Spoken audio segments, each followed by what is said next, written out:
sit at home and I don't want to do anything. Yeah. And like I don't care if the consequences, but like I was in my room for like 4 days just doing that. Like I'd wake up, send a message to like people that I work with, whatever, like just be like, yo, bruh, not feeling well, whatever. Yeah. Just so that they don't, ask me like mad questions. Yeah. And then, I would just go and chill in my room, not shower, not eat. It was just like, yeah, man, this is just gut. Like all of it is just gut.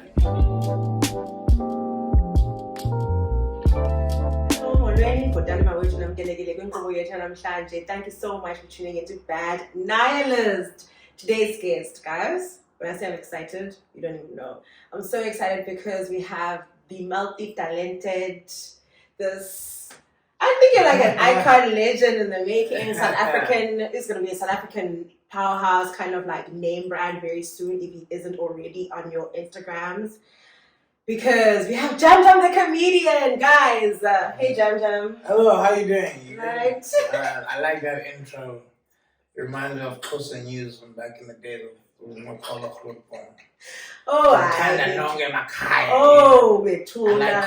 Mama wethu ke lowa, andwethu betuna. Yeah, I know. If you don't know Exposer News, go look her up, because I know how to get it from where. But she honestly was cool. So thanks for comparing me to her, because I just feel like she was. No, she was the one. She was where it's at, And JamJam has written this amazing, just like strong but vulnerable piece. If you haven't read it, I'm even encouraging you right now to pause this, read it, and then come back, because JamJam wrote about his personal journey in the SA entertainment industry, coming up into this career that he's forged for himself, his experience in dealing with mental health, and a bunch of everything in between. So we're so excited, and I think I'm just going to jump right in and ask, why did you even write this piece when I asked you to write about something? I wanted to write about something that's personal, something that people might not think some people are going through this stuff, because like you see, like you're saying, I'm always on the socials, I'm doing shows and entertaining, whatever, but like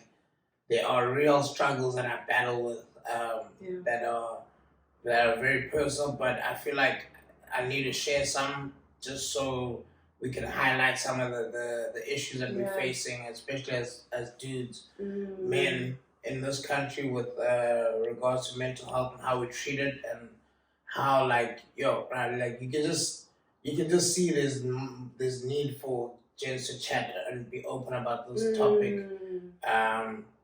And hopefully eventually, like through conversations like this, people will come to learn that, we need to create a space where eventually people can say, accept and co-create, be open and be like, nah, bruh, gents, I'm going through the most right now.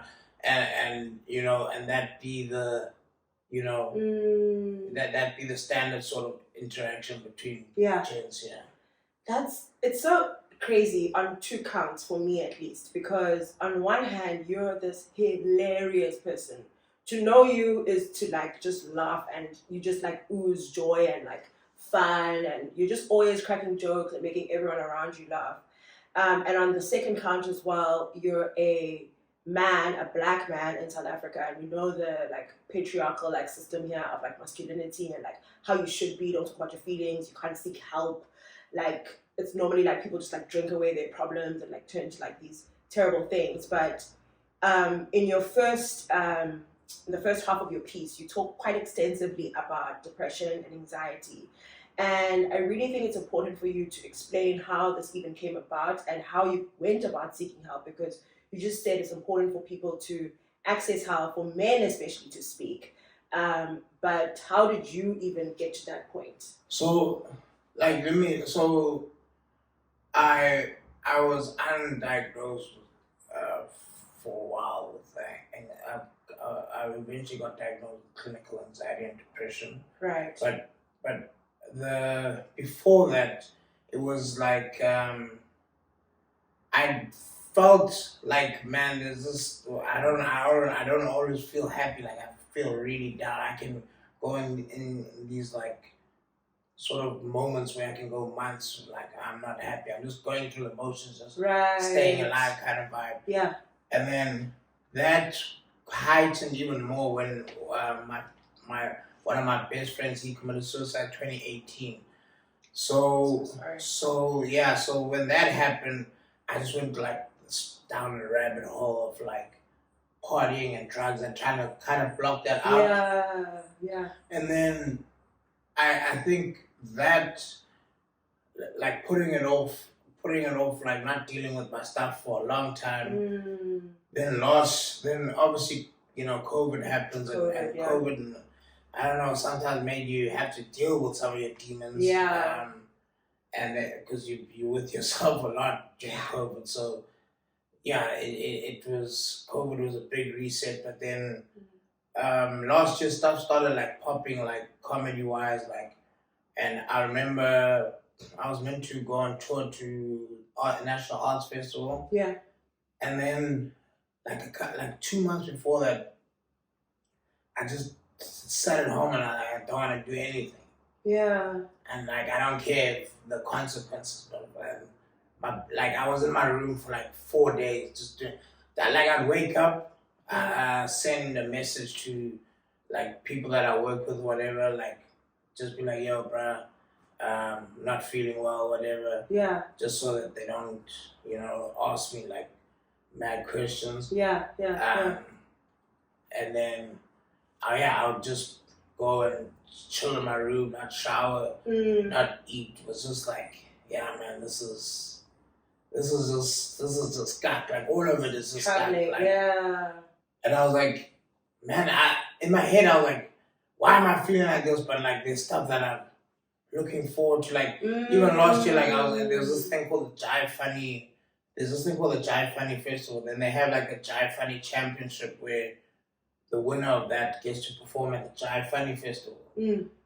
I was in the finals of that, so like there were a lot of things that were aligning, popping in your life, and I was still like, bro, I don't care about this. Like right now, this is gut. Like, my life is just bad right now. Like I don't find anything. Then my brother was like, bro, you can't just sit here like he's gonna tell my parents kind of vibe. And I was like, yo, then I was just like, the way to that moment is like, yo, now, like everyone's gonna find out that you're depressed and what. So there's still that, like there's a weird guilt of like, yo, now I have to become the center of attention of people's lives now that are close to me because now we have to deal with this. Yeah. So then, I was like, yo, bro, what can I do? My brother, luckily, he had been through his own struggles before, and he knew the symptoms. He knew, and then he had been to a Kuse, so then good people over there. Yeah, very good people, but those people changed my life. Which one did you go to? The one in Milton? Milton. Shout out. That one, like the surrounding shops and stuff were a bit sketchy. Like, when you're down in the dumps, you're not exactly picky. Yeah. I remember if I ever look rogue, I've never looked as rogue as I was. Like going so many days without shaving and cutting my hair out. But anyway, so I got there. They were like, yo, you can only see a psychiatrist in like 2-3 months. And I wasn't sleeping as well, so I was just like, gents, like these options suck, man. Yeah, this is. Then I was like, gents, I'll take a chance in getting, what's the name? Getting booked in. Okay. Then we did the process, did all the things. Okay. And then, bro, like that was probably one of the. I was scared. So you only got an appointment 3 months later? No. Oh, they got you. Yeah, they got me because I booked in for the 28. Oh, okay. The 28 day vibe. Okay, alright. So I saw a psychiatrist 2 days in. Okay, cool. But the first day I was just like, I don't know what's going on here. That's so brave. I think. And bro, those rooms are scary, bro. Like, is it? It's because also you come through and you see some people how they're moving, bro, and this is just me being honest. You like, yo, bro, like, what is going on? Like, honestly, people are going through. Yeah, you're like, oh my goodness, should I be here? And hey, bro, I was looking at other kids. I was like, yo, my God, Yeah. I don't know if we have the same thing here, bro. I don't know, but that also came with the fear of like the place being like. You never think in your life you're gonna be institutionalized. Bro. No, I don't think that especially if from the outside looking in, your parents, your friends, your fans, people are gonna be like, no, he's happy, he's good. Like, and you talk about guilt right now, about like those people like paying attention to you and wanting to help. That's also like you almost like, I don't want to be a burden to someone else. 100%. You like. But you needed that help, and like it's so brave. I think I just need to say it as your friend as well, to just say that is such a brave thing to do. And expensive. Brave and expensive. Yeah, medical aid, I hope you had it. Yeah. Okay, that medical aid, which is also just a side note to say, in South Africa, the system, the fact that you have to go to a private institution to get that help, I'm not sure that would have happened in our local clinics as quickly as you. That's another scary thing. Like, I met people there at Kuse who had been Falkenberg. Where is that?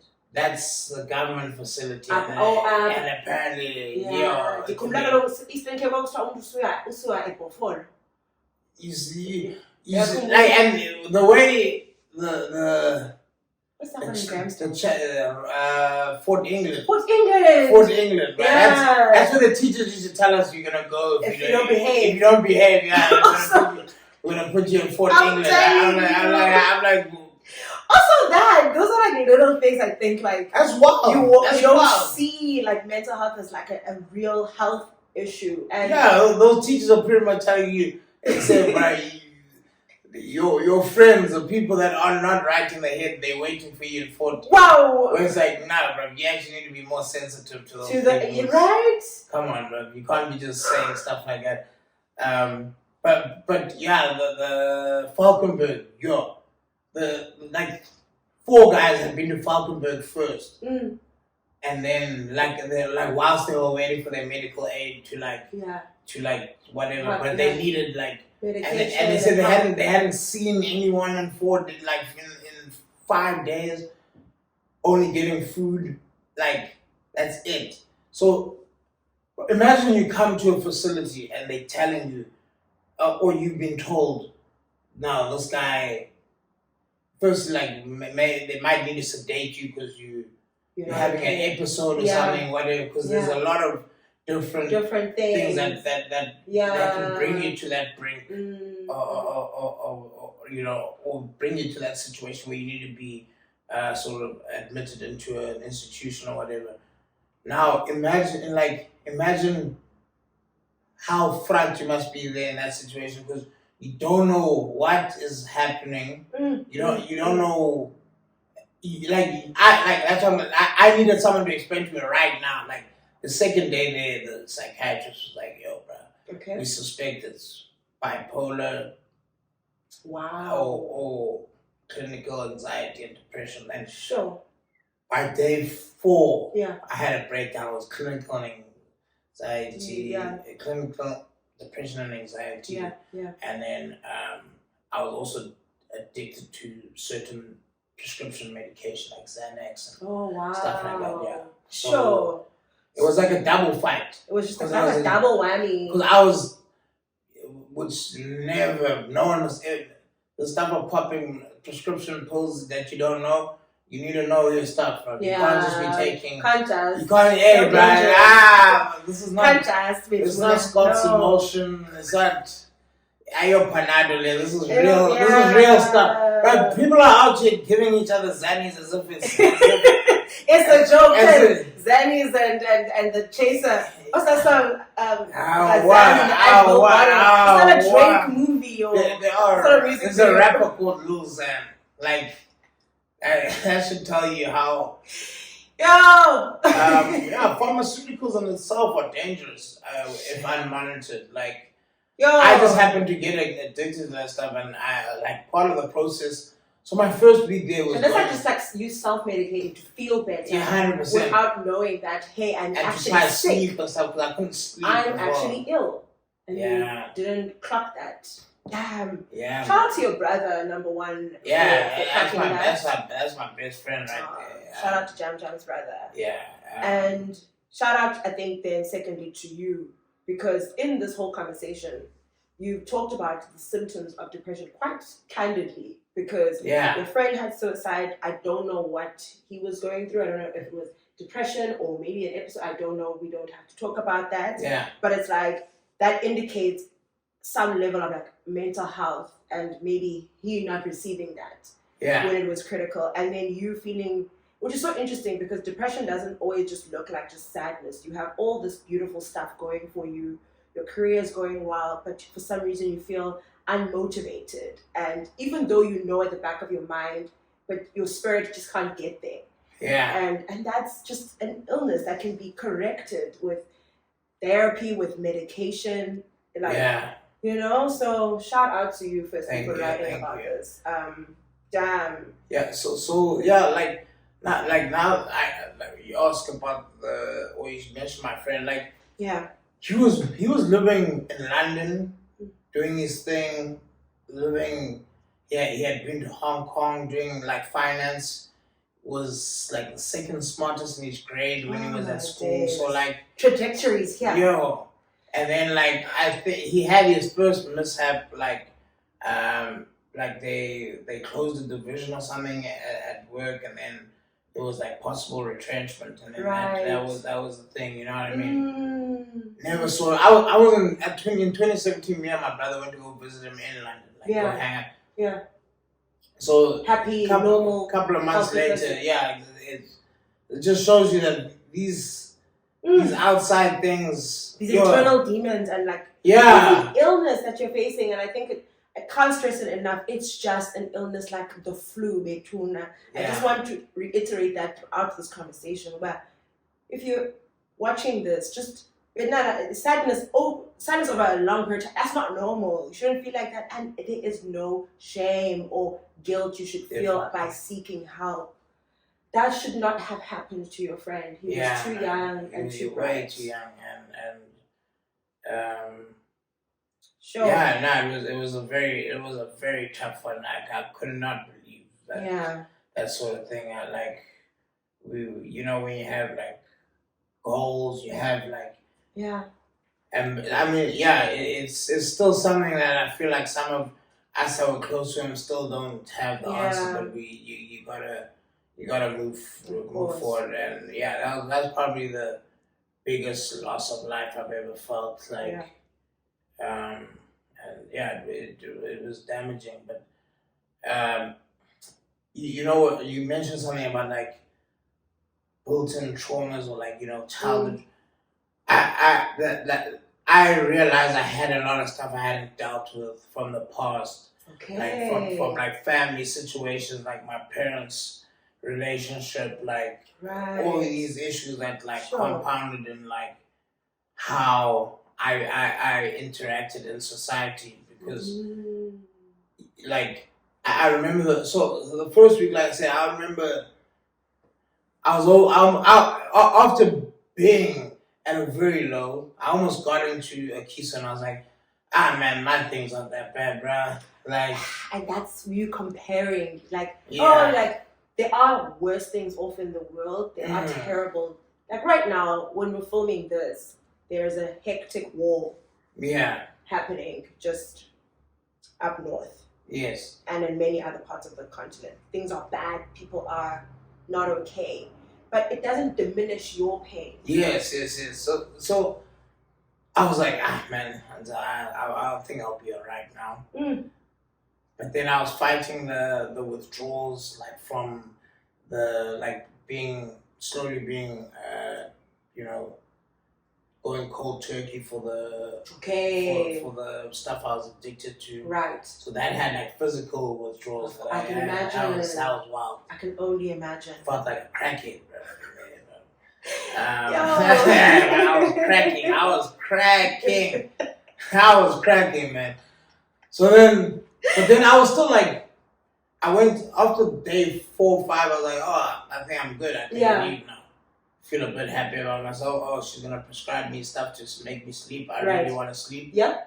I'll be good. Then she was like, nah, bro, you got a lot of stuff you haven't dealt with. Because insomnia is not a disease, it's a symptom of a disease. Yeah. And then she was you can't sleep, something's off. It's not a disease, insomnia. Go get help. I was like, bro, just, yeah, because you can actually leave there anytime. People don't tell you about a Kuse. You're going to lose all your money. But no one's forcing you. No one's forcing you. And I was like, no, bro, I think I did a week. I'm good. Then we did this group therapy. I all the time, my brother.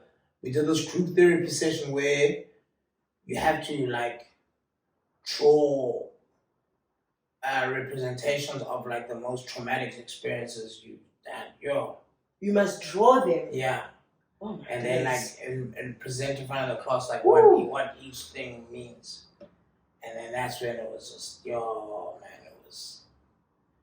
I haven't cried like that in a while, but I was just like, man. Like, they canceled the afternoon classes. That's how deep it got. We were meant to do like afternoon activity there. Like, you guys can just go chill. Yeah. That was a lot. Yeah, you guys went through a lot, bro. And let's give you some biscuits and some snacks. Okay, guys, go take a nap. Yeah, let's go take a nap. Yeah. It's you know one thing. Whilst I was there, man. Right. I actually felt so comfortable there after like 10 days. I was like, yo. I bet you did. You've got support now. You're talking about your problems freely, whereas the only person you've spoken to about is yourself, probably. Yeah, and I actually was like scared to come back to the real world. Wow. Because people are gonna clap you with like people don't know like. That's why there's this my senior manager like at the company I work at like he was one of the only bros that knew and he supported me throughout, brother. And that was probably one of the the deepest moments, like he was actually checking in on me every day, telling me to take my time. He doesn't matter what's happening at work, let me just focus on getting better. Yeah. And he meant it. That's so wow. And I knew other people are like in the clinic, whilst they're in the clinic, other people are stressing like, yo, bruh, like I have to go back to work. I have to be a human being who pretends that everything's okay. So with that, then I was like, yo, I have to go on tour to Makanda, like for arts festival. I almost canceled because I was like, yo. Yeah. Wow. It was but I didn't tell many of my friends. Like some of my friends watching this might find out for first. Well, I also started to be like, you know what? I'm actually gonna guard some of my things, like. And that is perfectly okay. I don't think there's anyone who can blame you for doing that. No, it's such a personal journey. Yeah, and it's a deep one in this context of this country. And that's actually what the point I want to get to, because you have a second section where you write about suicide amongst men. Yes. And I know it was obviously motivated by the tragedy your friend experienced, but there's a lot we talk about here. In fact, I've also just known, but it was so nice to have, you talk about this, and I think it's important for our viewers and our listeners to hear this from you, some of the concerns that you talk about here, some of the issues, some of the problems. Please speak to that.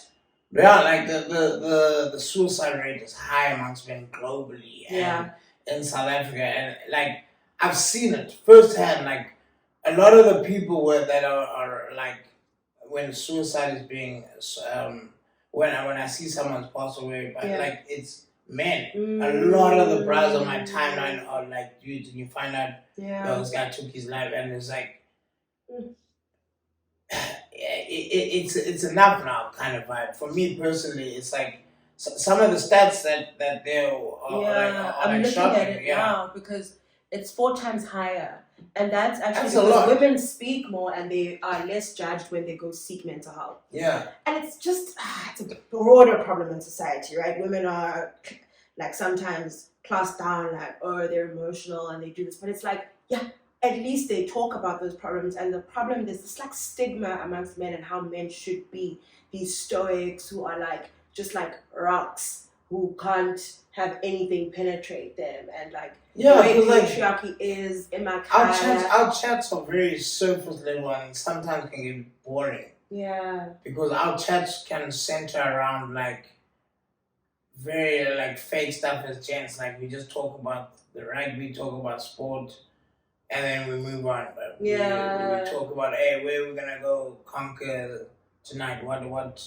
What club are we? Yeah. You know, what club are we gonna go terrorize tonight? It's like there was a time when that was just all I wanted to chat about and think about. Right. And fair enough. That's how like it's not your fault how society is. Yeah, but like just to, I think like to have wholesome conversations, talk about stuff that's actually real and that's like affecting each other, like, and just check in and be like, yo, bro, how you doing? Are you good? Like, are you good? Like, how things? And like, if a guy says, if a guy tries to brush it off, just be attentive by, hey man, nah, stop brushing this off. Right. Like, I have a question, and it's like a little bit of a personal one, but it's because it's like I'm relating to it because I'm thinking of my own family. Yeah. And not just my family, friends, just black families I've known.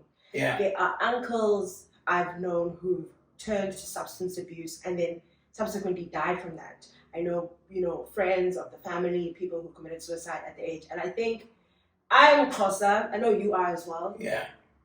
The center of families is often centered around men and like what they should be and who they should be.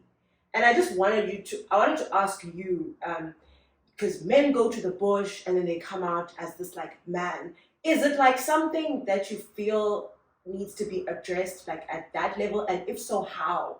Like, how do we talk to young boys there? Like, definitely needs to this generation of fathers and uncles. Definitely needs to be addressed at that level, because if like the whole conversation throughout when you're becoming a man or whatever, like, you must be tough. Like, doesn't matter. Like, and is to go drink your problems away. Yeah, that's unique, actually. That's an easy way out. But we talk about the uncles and so on, so like, you have to really think about them. Like, some of them had like some say if they were clubbed with depression, anxiety, or bipolar. Back then, you were just saying you're crazy. You're just ousted from. And the person must just live his life, and that is, I don't think people understand. That's a different level in the black household. It's so violent. Yeah, it's a different level in the black household where, and I'm sure colored as well. Like where it's like the resources weren't there to diagnose people or whatever. So you're just like, this guy. Like even the adjective to describe you're just hyperactive. You have ADHD and there are things to help you. Yeah, but you just being told that, bro, you don't listen. Like that will shoot your confidence, right? You're always sad, you're man. You just holding yourself in your room, you're not coming out, or you're lazy, you leave. Yeah. And it's like Umati. But Umdana has dyslexia. They just need a little bit more time to be able to read. Woo! There's so much you've just. Wow. It's a lot. It's a lot. I remember the story of there was this kid who played rugby in PE, like for one of the top schools there. He had dyslexia, but then the school just let him play until he wasn't eligible to play anymore. Then they like released him from the school. Like, that's how wild it can be. What the hell? So that is so troubling. As long as he's scoring tries on Saturday, that's all they care about. Like, that's wild for 40, 50, 60-year-old men to like put a teenager through that. And they know what I'm saying. Like, he's got dyslexia. This is a real, like, though he's meant to be doing extramural too, like not extra classes. Yeah, I remember when we were in high school, I had a friend with dyslexia, and She passed really well, but all she needed was just extra time in the exam. She got 45, 30 minutes extra than the rest of us. Exactly. And that's all someone else needs. Yeah. The solutions are so, they're accessible, but at the same time, they're not. There's just such a big wall, and the wall, okay, firstly, it's our government. I think there's like policy reform, and that's a conversation for another day because I'm not in health, but from what you've spoken about and some of the people you met went through in the government system and what we've talked about in Islalini and all these things, it's clear that something is needed there by the health sector. And then I think the next is the home, the friendships, society. I don't know where we start, but we gotta start somewhere. Yeah. Okay, I want to move on to a lighter note because JamJam has a career. I don't know, if you're not following him, I don't know why you're not, because he's just... I want you to talk about your journey in comedy, and I know there's some parts that are just not great. I think the SA entertainment industry and just the arts in general in this country, people aren't compensated well. I think not even in the country, I mean, they just had a writer's strike in Hollywood, so there's a whole... just...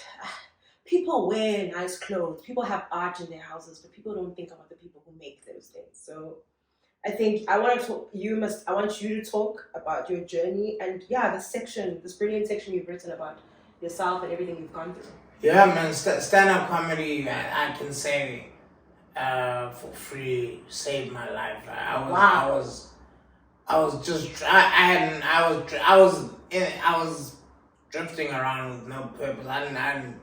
I didn't care too much about like finding. That's incredible. Finding a career, like career-wise, like I wasn't, like I studied international relations at UCT, so like I was expected to do all these things, and I was like, I'm not interested in this at all, bro. Like, and I just didn't know what. I knew stand-up comedy could be a thing, but like at that stage, I didn't know where to start, like who to go to. Then there was a friend of mine, Khanyisia JamJam, who's been doing stand-up comedy since like 2014 in Joburg, and we went to high school together at St. Andrews. So then he was like, "Yo, bro," he was always on my like case, like, "Bro, you must do comedy. You'll be good at it, whatever." And because you're just naturally funny. It's just like that thing of like fear of failure, though. You know what I mean? Yeah. Like, and then so then 2018. A friend of mine, Vafa, I don't know if you know Vafa, he's like this, he's like huge on Instagram, right? Yeah, and I'll check him out. He played a vital role in where I'm at, and wow, like, I really have a lot of like admiration and respect for him and love for him. Yeah. Because he was like, "Bro, you need to start doing comedy. You need to do comedy." Yo, I bailed out. The first 2 weeks I didn't come through. Like he had, like he said, "Hey bro, I'm gonna give you 5 minutes at this show. Do you come prepared, whatever?" I didn't pitch up because I was like, then eventually he came. This sounds like imposter syndrome. Yeah, then eventually he came to pick me up in his car and he's like, "Bro, like, we're going. I'm not gonna keep doing this. Like, it's either you want this or not." Wow. And then also at that time, because my friend had committed suicide the year before, 2018. So then I was like, bro, I might as well. There's nothing to lose now. Wow. And there was already those like, because I was in and out. I wasn't really holding down jobs. I was in and out of jobs. Yeah. Like, I'll do 6 months, like, or a year internship at a place, and I'll be like, I'm not that. I don't, like, they could see some places.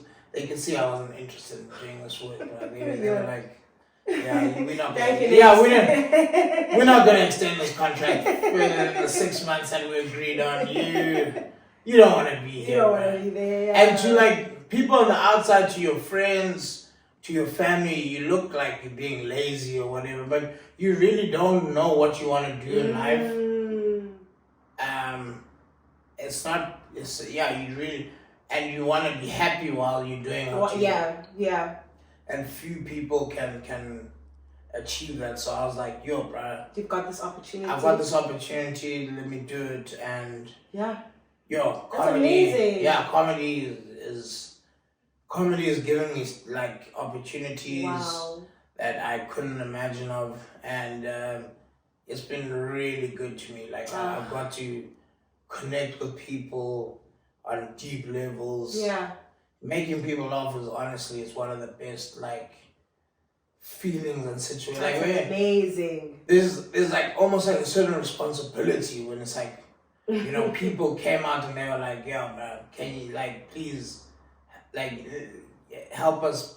Yeah, help us laugh. Help us laugh, yeah. Yeah. Let's find funny and Literally, that's why I go to JamJam shows. Like, you know, you're just gonna have a good time. And it's like that's the responsibility of like Yeah. That's amazing. And it sounds like your community, those people you spoke about a little bit just now with the drivers to also just help you propel.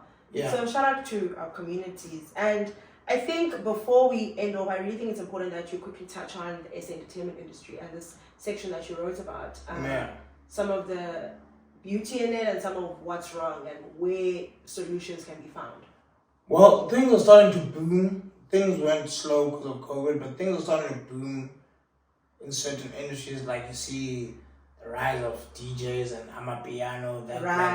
That's been great for SA entertainment. A lot of people are getting picked up for like Netflix series, South African people, whatnot. Comedians are doing world tours. I mean, we've got arguably the biggest comedian right now in the world, Trevor Noah, who's the first comedian to sell out Coca-Cola Dome in Dubai. Like, Damn. Like, you can't look and not be inspired, you know what I mean? But what I realized is there's no economy that like keeps you sustainable. There's Are there unions for like? Hell no. See what I mean? No, like those kinds of things. There's no somewhere along the line there needs to be a sit down, because also people will try pay you as little as possible, even though they're getting maximum value from like what you do. And so that's why like right now when you have the know-how, you charge. I don't understand this thing where like people are shocked sometimes at what you quote them. It's like, no, I want to be paid my worth, but like I know what I bring to the table. I know the quality I bring. So why would I like? This is such a good message, I think, to whatever entertainers listening out there. I think whatever space you're an artist in fashion and music and film and comedy, whatever it is. I think it's an important message to say there's some kind of unity I think the industry is going to have. Yeah. Because I think it glorifies like just obscene wealth and those who succeed, but it folds through. And I think the Hollywood example is a good one. The actors win awards, they get paid millions, but the people who create that, who write those scripts, are left behind. So yeah. So like, I trust me, people. We're not all thinking or believing we're gonna be millionaires living in Constantia. No, that's just not how entertainment as a whole works. Yeah, like any industry. Like any industry, exactly. Right. There will be roles played, but for like the role players to also get their, to get their money. Absolutely. Yeah. So I really I don't know what the solution is, but people need to find, because at the end of the day, we also lose some talented people, because people are like, bro, I actually come from Khanyisia. It's more expensive to me to do comedy than comedy is, able to give me financially. I think that is the solution. Just by speaking now, and maybe someone's going to listen to this, I think this is the solution, to start talking about it, to start broadcasting it more, that, hey, we are entertaining you, we're selling a service, and I think don't forget that you are a product as well. Yeah. So that's kind of amazing. I think as we wrap up JamJam, I just want you to leave us with your final thoughts just from this whole discussion. And over to you. Thank you very much for having me first. Thank you. Thank you.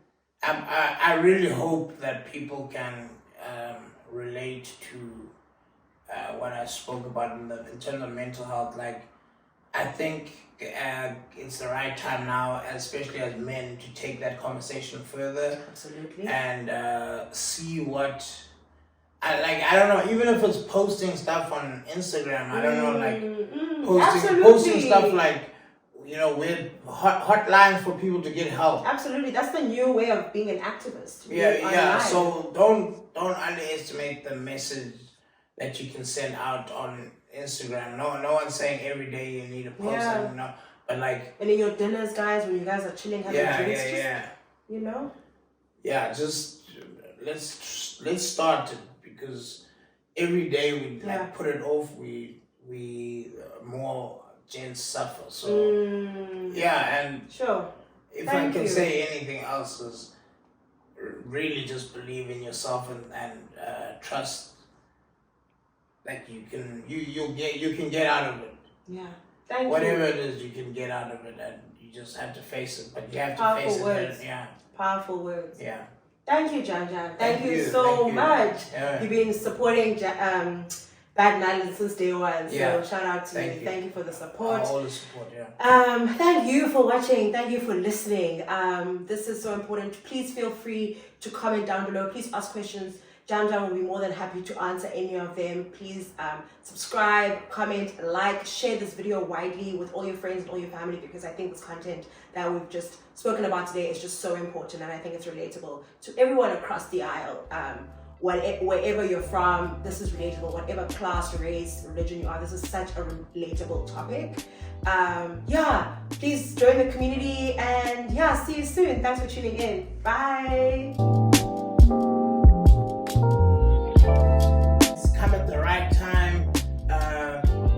He only speaks about race. What else? People. What else they say? People like. Oh no, it's because he's good looking. How are you? How? So he must go and get his face stabbed up and look ugly just to appease you guys.